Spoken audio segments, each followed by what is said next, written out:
Hello, and welcome to this lecture entitled Subsequent Citations, Once More, Correctly. We'll look at the ways to cite a work more than once in the same paper, and how to do so in a way that is thoroughly communicative of what you want to say. When you cite a source that you've already cited, you don't have to provide all the details again. In fact, it's bad form, a rookie move, to do so. You should provide all the appropriate details of your sources only the first time you cite them.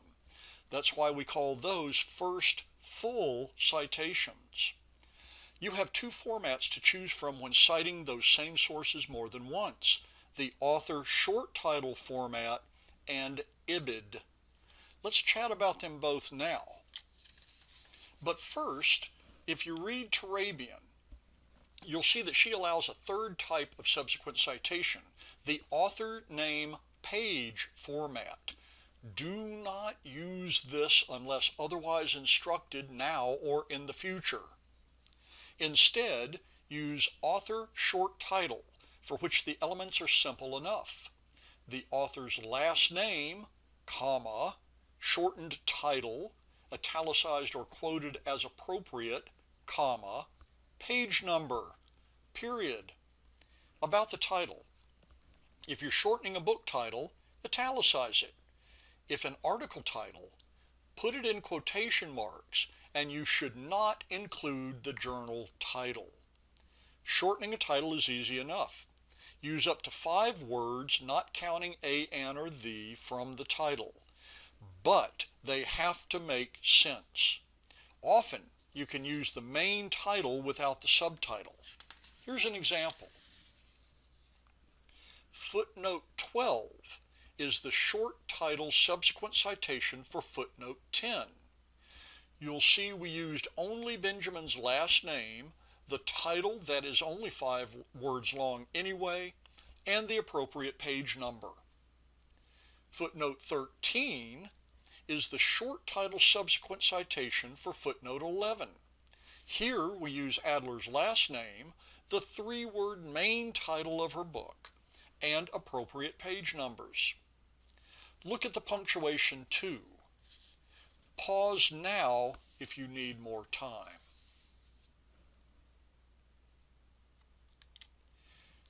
We're in a period of transition about subsequent citations. Ibid is the last of the Latin citations except for the rarely used idem, and it's going the way of loc-cit and op-cit, which you still see if you use sources from the 19th and early 20th centuries, especially English sources. Ibid means in the same place, and you can use it in only one circumstance: when your subsequent citation immediately follows the citation to which it refers, and that previous citation is the only one in that footnote. This will become clearer when we look at the example in a moment. If you use Ibid, remember that it refers to exactly the same single source as in the immediately preceding footnote. You can change page numbers, but that's all. Ibid is an abbreviation, so it ends in a period. We no longer italicize Ibid either. Don't confuse Ibid with that other holdover Latinism, idem, which means by the same author and is used in an even narrower circumstance. Let's look at the example. What if you have a section in your paper from which you draw on Dr. Adler's burdens of war? As you see in footnotes 13, 14, and 15, you use Ibid to refer to Adler's work.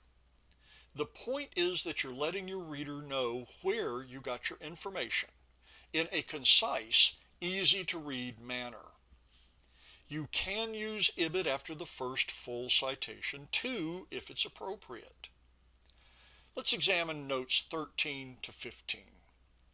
Note 13 references Adler's book, pages 47 and 108 through 109.